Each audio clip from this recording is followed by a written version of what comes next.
I recently heard a story from a friend that was absolutely chilling, and it happened in a campground not unlike this one. Obviously, this one that we're looking at here is 100% empty, but they came to the campground and it was all full. It was a popular holiday weekend, and he and his dad were just gonna do a last-minute camping trip, just father and son. Just imagine most of these are all filled in. But they got up to the camp host and they said, we do have one left, and it's way at the back.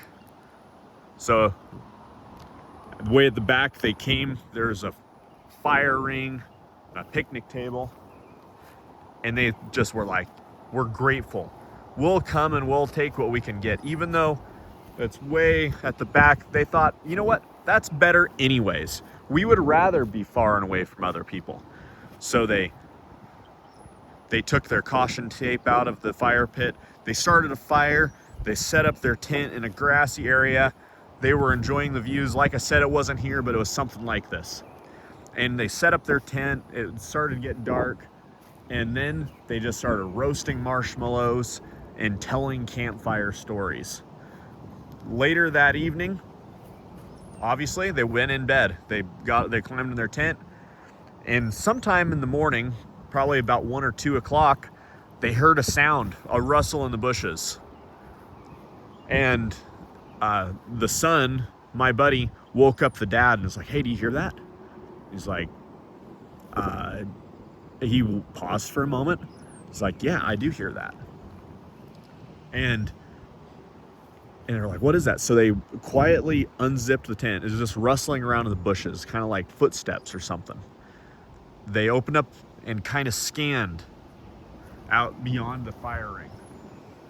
And beyond the fire ring, they could make out the sound. And my friend asked the dad, hey, can you grab my flashlight? And they flashed the flashlight into the bushes. And the footsteps, that sound in the bushes, completely stopped.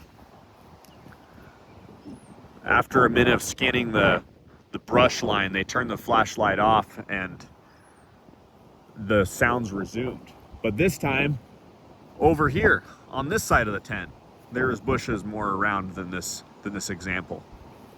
Again, they shone the flashlight, and again the sound stopped.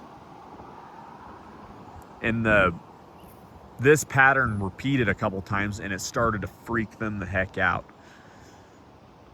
My friend suggested to the dad, what if we just get in the car? But they didn't even want to get out of their tent to go do that. The way that they were able to shine the flashlight is that they felt comfortable just kind of leaning out and taking the flashlight and pointing it down the sides, but they didn't really want to get out.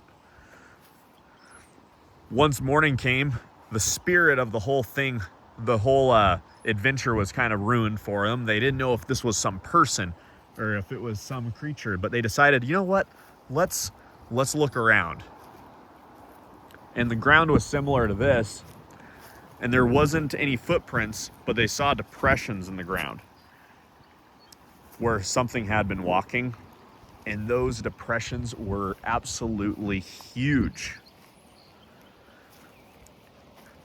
And both of them, neither of them were really believers in Bigfoot or anything like that, but based on the size and the whole experience, they were convinced that Bigfoot was stalking them. Anyways, guys, if you liked this short story, like and subscribe. For the channel, we're going to be investigating different stories, different situations, theories.